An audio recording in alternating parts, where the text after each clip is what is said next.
I am Daniel Simone. I am the author of the Lufthansa Heist, among other books.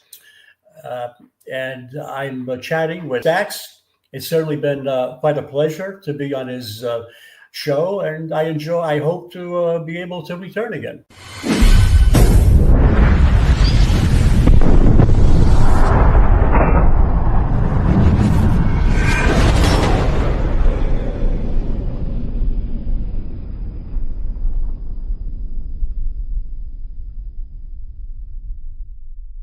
Welcome to this episode of Chatting with Stacks. I'm your host, Bill Stacks, and today I got Daniel Simone. He was acquitted. After the trial, Gary reached out to my agent, and my agent put him in contact with me, and Gary wanted for me to collaborate with him on some sort of project, maybe a sequel to the Lufthansa Heist book or something. And I debriefed him for a number of years. I compiled a great deal of information from him. I've got boxes of documents and files that Gary provided me. Unfortunately, he passed away suddenly. And so Gary and I never actually arrived at the point where we were about to begin a new project together. But now, recently, I've embarked on a new book based on all the information that I did receive from Gary. And the bottom line is that everything Henry told me, everything he revealed to the FBI, 95% was all fiction. So, what? Really? When I reached out to the FBI and to the U.S. attorney who was in charge of the Lufthansa prosecution, when I reached out to them to corroborate Henry's information, they said, yes, that's absolutely true. But the fact of the matter is that Henry was the only source of information, not only to me, but to the FBI as well. So whatever Henry told me, he told the FBI. So when I asked the FBI, is this true? Is that true? They said, yes, it's true. But the fact of the matter is that Henry was the only source that we all had. So whatever story he told me, he told the same story to the authorities. Yeah, so when you're reaching out to the authorities, you're getting Henry's story that he told them. Yeah. And it's the same story. So it's kind of like, correct. It's just a big loop. So there was no corroborating evidence from other sources or other witnesses. It was only Henry. But in the interim, as I mentioned, I embarked on a new book based on what Gary revealed to me, based on all the documents that Gary provided to me. And it's going to be sort of a sequel to the Lufthansa heist, but from a different slant, from the perspective of the person who was actually involved in the robbery. And they gave him immunity, right? They gave him what they call transactional immunity. They enrolled him in the Federal Witness Protection Program. But as I mentioned, unfortunately, Gary passed away. And I arranged for Gary to be the protagonist of a documentary titled The Greatest American Robberies. And this was a series broadcast by the History Channel. The series launched about a year and a half ago, and Gary was the protagonist of one of the episodes. Unfortunately, he died approximately a month and a half after he was filmed for the episode. Matter of fact, by the time the episode was actually aired, Gary had already passed. Man. And of course, now I'm left with his legacy and all the documentation, information that he revealed to me, and he was very, very thorough. And so this is what the new book will be about. What are your thoughts about the information that Henry Hill told you versus Gary? Do you think that Vinny Asaro committed the Lufthansa heist and organized it? Or do you think there's some truth to Henry Hill's story? There's very little truth to Henry Hill's story. Very, very little.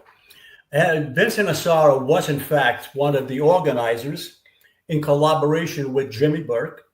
And his cousin Gary, as I mentioned, was the lead gunman. But the reason why Henry did not reveal Gary's and Asaro's involvement, not only to me, but to the authorities as well, the reason why he held back that information could be two possibilities. One, he feared that Vincent Asaro would have killed him.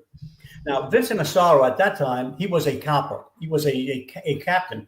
And if he wanted to whack Henry, no one could have stopped him. Henry knew that.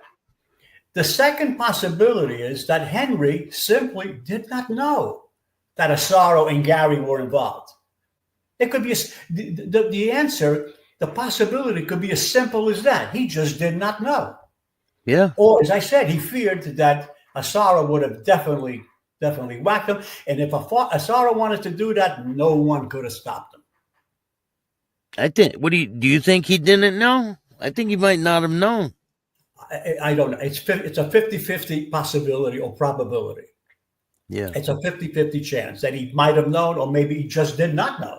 After all, Henry himself was not involved in the physical aspect of the robbery.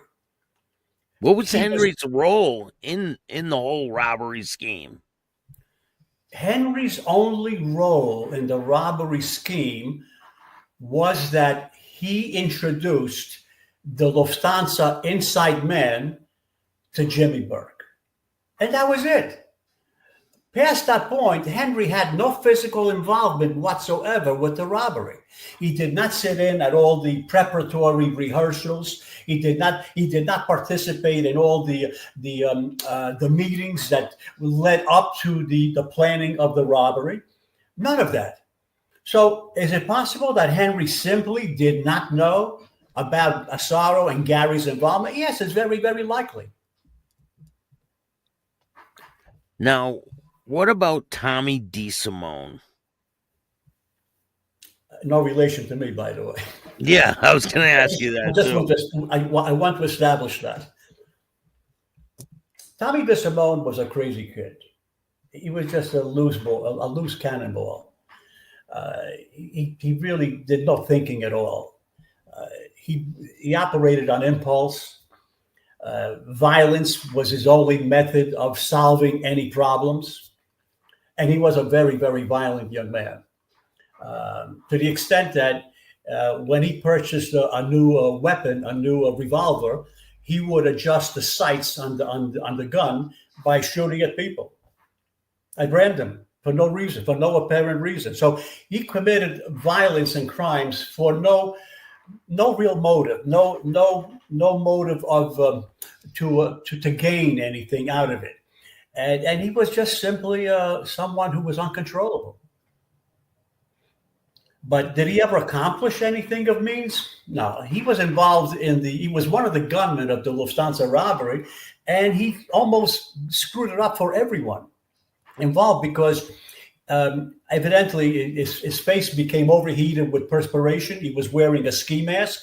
And at some point during the robbery, while he's holding some of the Lufthansa hostages at gunpoint, he just took his mask off to wipe his face, not realizing that he had just revealed his face to about a dozen captors that he was holding at gunpoint. In fact, one of them did identify him. But by the time that he was identified by one of the Lufthansa captors, he had already been killed. And that was probably one of the reasons why he was killed. Because he took his mask off during the robbery. Mask off, yeah. So to wipe his face of perspiration. I hear he was really a tall man. He was, unlike Joe Pesci, who portrayed him. Joe Pesci's maybe 5'2", maybe 5'4" with the Cuban heels on. But conversely, Tommy DeSimone was about 6'4". He was a tall, imposing young man, very well built. Yes, he was quite an imposing figure. Now, did Henry Hill ever tell you the story about Billy Batts getting killed? Yes, but the real story of Billy Batts was not over that argument, over the shoeshine box that is portrayed in the film Goodfellas. The real reason was